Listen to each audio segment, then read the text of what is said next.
The Memphis Grizzlies absolutely just pulled off a heist in the second round when they took Javon Small out of West Virginia University with their first pick in the second round. Hi, everybody. Welcome back to Grizzlies Digest. I'm Tristan Harlan, excited to break down the first second round draft pick of two, starting off with Javon Small, the guard out of Western Virginia. Reminder, everybody, if you like what you hear, like what you see, be sure to click that subscribe button here on Grizzlies Digest. 93.8% of you are not clicking that subscribe button versus the 6.2% of you guys that are. And hey, we're on the quest to 1,000 subscribers, so if we can get the non-subscribe bar down to where the subscribe bar is and get the subscribe bar is all the way up to the 93.8%, we'll be in great hands moving forward when the season gets ready to begin. So yeah, the Grizzlies had 2 second-round picks this year in the 2025 NBA draft. And to no surprise, they took Javon Small out of West Virginia. Now, who is Javon Small, you may ask? Well, let's just pull out some of his stats real quick, and we'll tell you exactly who he is. Of course, you're seeing it here. He went to 3 different schools during his collegiate career. Firstly, at East Carolina before he moved on to Oklahoma State University. Then finished out his collegiate career at West Virginia. Of course, his last season, this past collegiate season, he averaged 18.6 points a contest. And this guy is a scorer. Now, he's a guard that can score. And listen, this guy's got a lot of talent, okay? I'm not gonna knock him. I really am not gonna knock him because we needed scores, and Kleiman went out and got scores. Now, what does that mean for Cole Anthony, Scottie Pippen Jr., G.G. Jackson, Vince Williams Jr., and all these other abundance of guards that's on the roster after tonight's draft? We'll have to wait and see. The Summer League is just right around the corner, starting early next month. Of course, free agency as well, starting in July. So there's a lot of unanswered questions that are going to be answered here for the Grizzlies come soon. But looking at a comparison for this guy, his NBA comparison is Mario Chalmers and Miles McBride. And of course, a lot of people had him going late in the first round, early in the second. And you see some of his strengths. He's an efficient volume scorer with some off-dribble versatility. He's fast. He's a quick lateral mover who can keep quick guards in front of him on the ball. Of course, struggles to create separation and score consistently without a screen or tilted defense. Stiff, tight handles limit his space creation ability. Sometimes lacks size and vertical explosiveness off to finish through contact. And again, you could see the comparison there and the write up they did for him. But let's talk about what you guys are saying. First thing I see on Twitter, or X, again, I'm going to call it Twitter, so just bear with me. First thing I see on Twitter when I get on there after the pick was made was a lot of people was comparing him to Ja Morant. A lot of people was saying that his nickname is going to be Ja Small and Ja Jr. and stuff like that. So it's going to be interesting to see how those two mesh very well in the season because, here's the thing. If Small proves himself to be a reliable backup 1 or even a backup 2 and you have Ja Morant on the floor for 38 minutes and then Small comes in to replace Ja, you got Ja Morant and you got Ja Small coming in, that's going to be fun to watch if you ask me. Now, the big question is what does this mean for the overabundance of guards? Guys like Scottie Pippen Jr., G.G. Jackson's a forward, but we're going to throw him in this conversation because he possibly could play some guard, maybe at the 2 as an oversized guy. Ja Morant, he ain't got nothing to worry about. Jaden Wells, Contavious Caldwell-Pope. Like, there's so many guards on this roster now after the draft. So what does that mean? Well, what this means is this. The Summer League's going to be a proving ground for these younger guys. So my honest opinion, I say you throw all these young guys on the Summer League roster, let them duke it out, see who's thriving well, and those that aren't cutting it, you get rid of them. I hate to say it, but you can't have all these players on your roster because you're going to run out of roster room. And if the main priority moving forward with this offseason is retaining Jaren Jackson Jr. for multiple years moving forward and getting him an extension, then you're going to have to let some guys go. Now, will a lot of fans be upset with that? Yes, 100%. Will it suck to see some of these guys go to new teams and have new opportunities? 100%, because they're Grizzly players and we don't want to see them leave, but it would be nice to see them thrive in other opportunities in other lands of NBA teams. I mean, Xavier Tillman Sr. is a great example.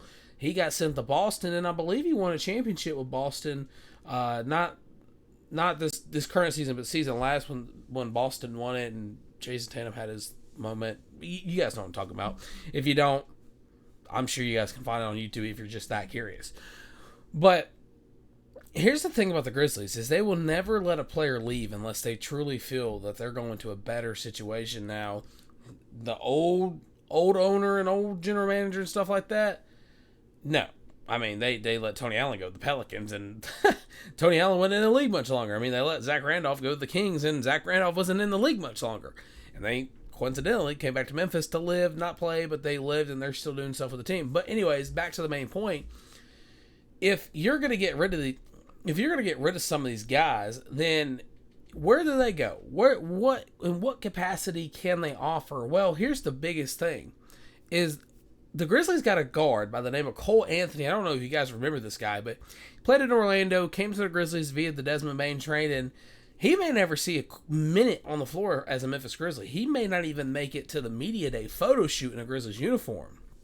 So, what do you mean by that, Tristan? Well, what I mean by that is that in the coming days, Memphis could trade Cole Anthony, and they could trade not Santi Aldama, but they could move Cole Anthony some future draft capital for a big to replace Zach Edey while Zach Edey's out. Or they can get even more draft capital, and we're going to be back here this time next year talking about other prospects that were drafted by the Grizzlies. So, for the overall standpoint, I mean, I want to go back and look at his stats real quick, because Small if you look at these numbers here, you're going to see that Small has the scoring capability that the Grizzlies have needed for a little bit of time now. Now, this is not a knock on Scottie Pippen Jr., because Scottie Pippen Jr. has proved pretty vital for the Grizzlies when Ja Morant was suspended and Ja Morant was hurt and Ja Morant didn't play or Desmond Bane didn't play. Pippen Jr. was able to pick up these minutes off the slack and run with it, so to speak, and he was able to, add that extra layer of volume to the offense. But here's what this guy brings to the table when I'm looking at it. What I'm seeing here is I'm seeing a hungry scorer that's not going to give up off the first missed shot, and he's going to rebound the basketball, as you see here with about the 4 rebounds a game he averaged in his career, and he's going to be able to work it out to find a better second chance look, because that's what the Grizzlies really lacked last season was second chance points, because there was times when I was sitting there watching the Grizzlies, and I know a lot of people can attest to this, but I was watching the Memphis Grizzlies, and I'm sitting there saying constantly, get a rebound, get second chance looks. Let's get an offensive rebound. Excuse me. Let's add extra possessions to our game, because you're running with the OKCs of the world, and they're going to the free throw line 60 times a game. And that's an over-exaggerated number. Don't take that literal. But they're going to the free throw line 60 times a game, and these other teams, they're getting second chance points. They're getting offensive rebounds. They're out rebounding the Grizzlies on the offensive side, the defensive side even too.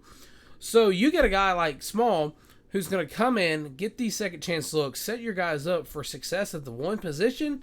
You're looking at possibly going from an 8 seed to possibly a 6th or 5th seed, depending on injuries and how Zach Edey is when he comes back, and if Clark can stay healthy the entire season, if Jared can stay out of foul trouble, if Ja can stay healthy the entire season.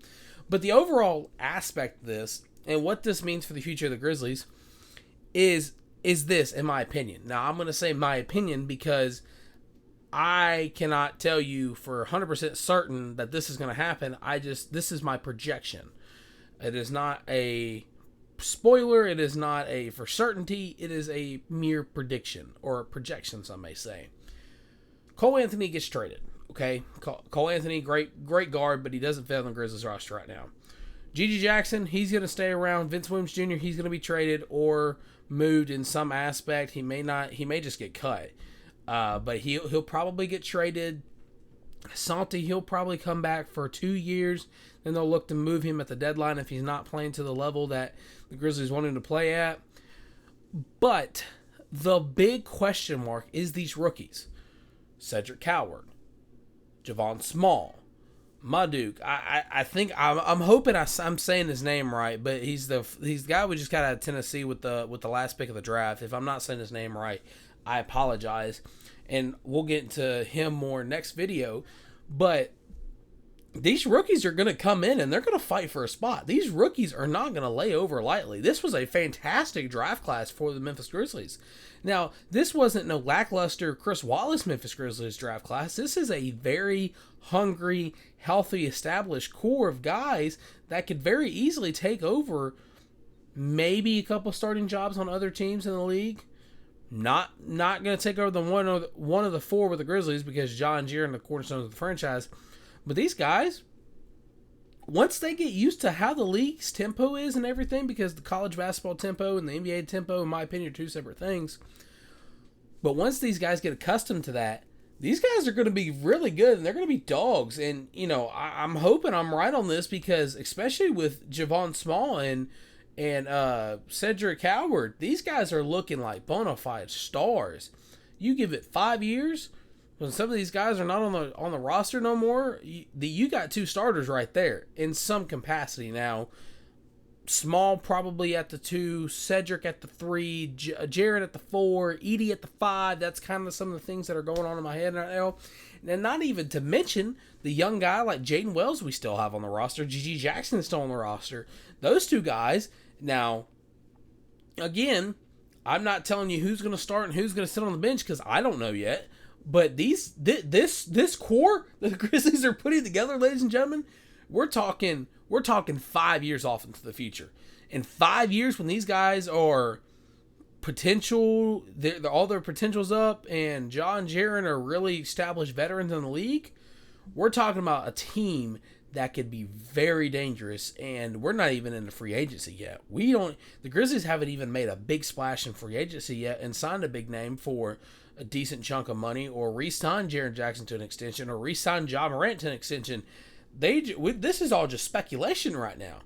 So what I'm going to tell you is this, and this is what I want you guys to kind of watch over the years, is that even if, 5 years' time, I'm not here to talk about it and somebody else is here to talk about it, I want you guys to remember this.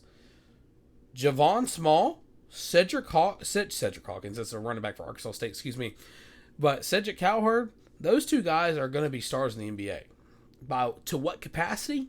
I'm not sure. I'm not sure if it's even on the Grizzlies. But in 5 years, the Grizzlies are going to be a contender in the West. It may not be this season, and it may not be next season. But before you know it, the Grizzlies are going to be holding up the Larry O'Brien Trophy. And it starts because of what Zach Kellerman did in the draft tonight. Starts because of what the Memphis Grizzlies did in free agency this offseason. It's not going to be because of what they did 2 years ago, 3 years ago, 4 years ago. It's going to start tonight.